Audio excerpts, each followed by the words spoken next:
नमस्कार दोस्तों, मैं हूं नीरज राय और स्वागत है आपका फार्मा हर्ट्स में। दोस्तों, आज के इस वीडियो में हम फिर से बात करने वाले हैं कुछ ऐसे कॉमन मेडिकल टर्म्स की जो कि बार बार यूज़ में आते हैं। अगर आप स्टूडेंट हैं तब भी आपके लिए ये बहुत ज़्यादा ज़रूरी है, क्योंकि आपके सिलेबस के अंदर में ऐसे बहुत से शब्द बार बार आते हैं। या अगर आप हॉस्पिटल में ट्रेनिंग कर रहे हैं या आप हॉस्पिटल में हैं तब भी आपको काम आएंगे, और अगर आप ऐसे नॉर्मल बीइंग है तब भी ये आपके लिए अच्छा है, क्योंकि आपको बहुत सारी नॉलेज मिलती रहेगी। तो चलिए शुरुआत करते हैं आज के इस वीडियो की। दोस्तों, सबसे पहला शब्द हमने लिया है एब्रेशन। इसका मतलब होता है कि मान लीजिए आपको कहीं भी कट लग गया, आपके कोई भी स्क्रैप हो गया केवल स्किन के ऊपर, मतलब आपकी स्किन अफेक्ट हुई है, तो इसको हम लोग बोलते हैं एब्रेशन। और इसको हम घर पे ट्रीट कर सकते हैं बहुत आसानी से। कहने का मतलब एक छोटा सा घाव, और वो घाव केवल आपकी स्किन पर है, मतलब खरोच टाइप का आप समझ लीजिए। नेक्स्ट है एब्सेस।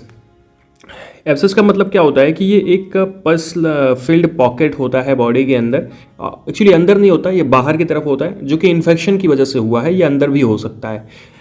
एक्चुअली आप जानते हैं फोड़ा फुंसी, ये सब एब्सेस कहलाती है। कहने का मतलब इसमें इन्फेक्शन की वजह से एक बबल में पस जम जाता है, मतलब आपकी बॉडी के अंदर, जिसको हम लोग फोड़ा भी कहते हैं नॉर्मल भाषा में। अगला है क्रिटिकल। बहुत सुना होगा क्रिटिकल का मतलब जटिल, सीरियस। तो इसका मतलब क्या होता है कि एक पेशेंट का एक ऐसा साइन होता है, इसका मतलब ये बताते हैं कि अगर क्रिटिकल है कोई पेशेंट तो वो नॉर्मल रेंज से आउट है, मतलब उसके बाहर है, और साथ ही साथ में वो अनकॉन्शियस भी हो सकता है और वो सीरियस भी हो सकता है, तो उसको हम लोग क्रिटिकल बोलते हैं। नेक्स्ट है ऑब्जर्वेशन। बहुत सुना होगा आपने बुक्स में नहीं, एक्चुअली आपने मूवीज़ में, कि ऑब्जर्वेशन में रखा है पेशेंट को। तो ऑब्जर्वेशन क्या होता है कि एक टेम्पोररी स्टेटस होता है जो कि हॉस्पिटल के अंदर में किसी एक पेशेंट की केयर करने के लिए उसे फिजिशियन अपने पास रख सकता है। एक समय के बाद में उसको वो डिस्चार्ज करे या फिर अभी भी उसको रख के, नॉर्मल भाषा में हम लोग कहते हैं एडमिट कर लिया, भर्ती कर लिया, तो एक्चुअली उसे एक अच्छी भाषा में कहते हैं ऑब्जर्वेशन में रखा है। कुछ समय के लिए हॉस्पिटल में रख सकते हैं, या जब वो टाइम खत्म हो जाता है तब फिजिशियन चाहे तो उसको डिस्चार्ज कर सकता है। तो इसको हम लोग बोलते हैं ऑब्जर्वेशन में रखना, मतलब एक टेम्पोररी स्टेटस होता है जिसमें एक टाइम पीरियड तक फिजिशियन कंटिन्यू उस व्यक्ति को देखता है। ठीक है।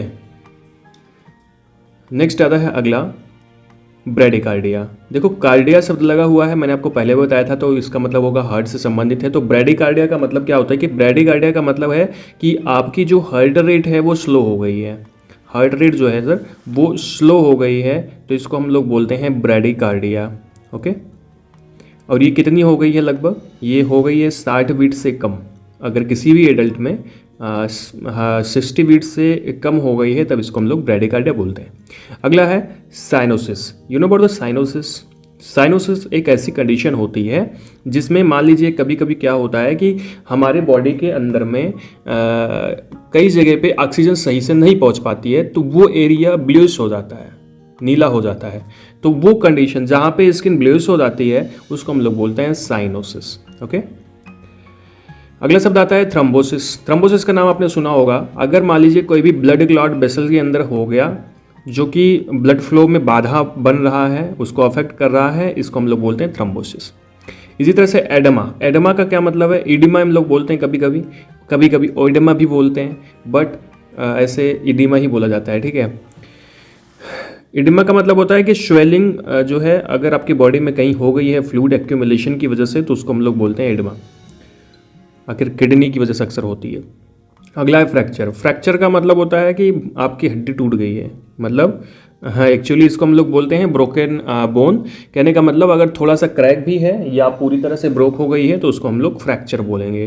ठीक है। तो फ्रैक्चर का मतलब हड्डी का किसी तरह से भी टूट जाना।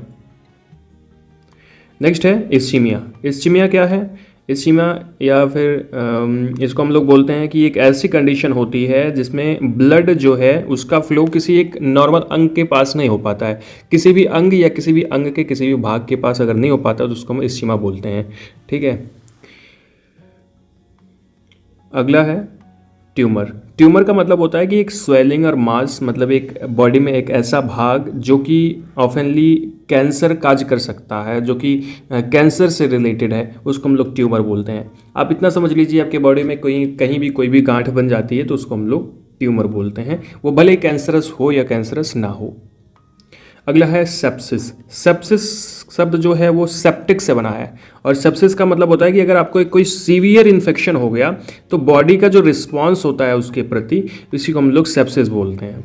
ठीक है, तो अभी एक्चुअली में इसको नहीं बोलते।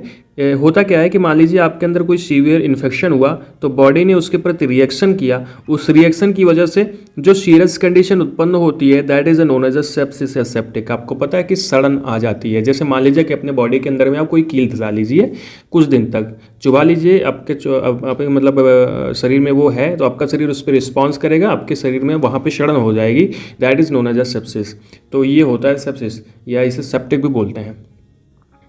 अगला है मायोकार्डियल इन्फ्रैक्शन। मायोकार्डियल इन्फ्रैक्शन में क्या है कि मायो का मतलब होता है मसल्स, कार्डियल मतलब आपका पता है कि कार्डियल मतलब होता है हार्ट से संबंधित, तो हार्ट से संबंधित हार्ट की मसल्स हो गई।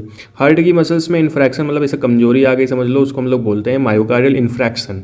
ये होता क्यों है कि जब किसी भी आर्टरियल ब्लॉकेज की वजह से, खास करके जो कोरोनरी आर्टरीज होती हैं उनमें ब्लॉकेज की वजह से आपके दिल के पास मतलब आपके हार्ट की मसल्स के पास सही से ब्लड नहीं पहुंच पाता है, तो उसकी वजह से वो कमज़ोर हो जाती हैं, that's known as a myocardial infarction.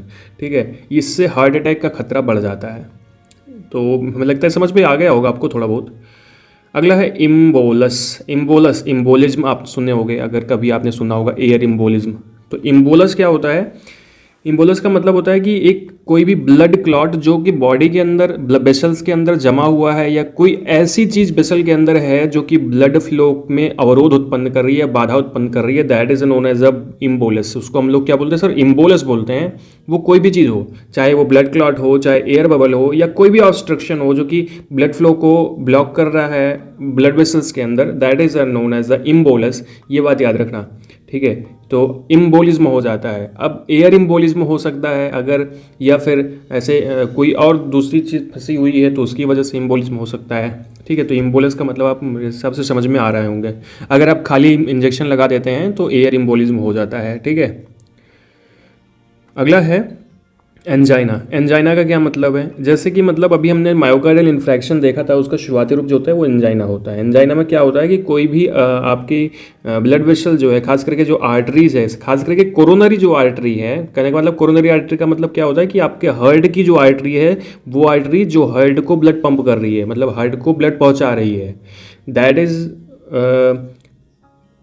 Coronary artery. ठीक है, यहाँ पे ये अगर नैरो हो जाती है, कहने का मतलब सिकुड़ जाती है, जिसकी वजह से हार्ट की मसल्स को सही से ब्लड नहीं मिलता है, तो वो सही से काम नहीं कर पाते हैं, जिसकी वजह से देखो होता क्या है कि उनके पास क्योंकि ब्लड नहीं पहुँच रहा है, तो जब ब्लड नहीं पहुँचेगा तो उनको उतना अच्छे से पोषक पदार्थ नहीं मिल पाएंगे। ठीक है, तो वो काम करना धीरे धीरे कम कर देते हैं, जिसकी वजह से चेस्ट पेन शुरू हो जाता है।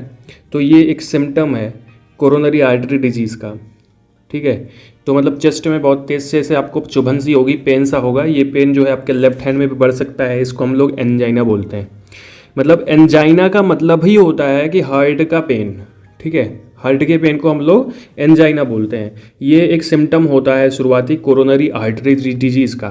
कोरोनरी आर्टरी का मतलब आप पता है, ठीक है, कि हार्ट की आर्टरी। ये हो गया आज का छोटा सा वीडियो जिसमें हमने आपको बताया कुछ ऐसे टर्म्स के बारे में जो कि ज़्यादातर यूज किए जाते हैं, और ख़ास करके ज़्यादा जो अच्छे मतलब यूज़फुल हैं वो ज़्यादातर स्टूडेंट्स के लिए हैं।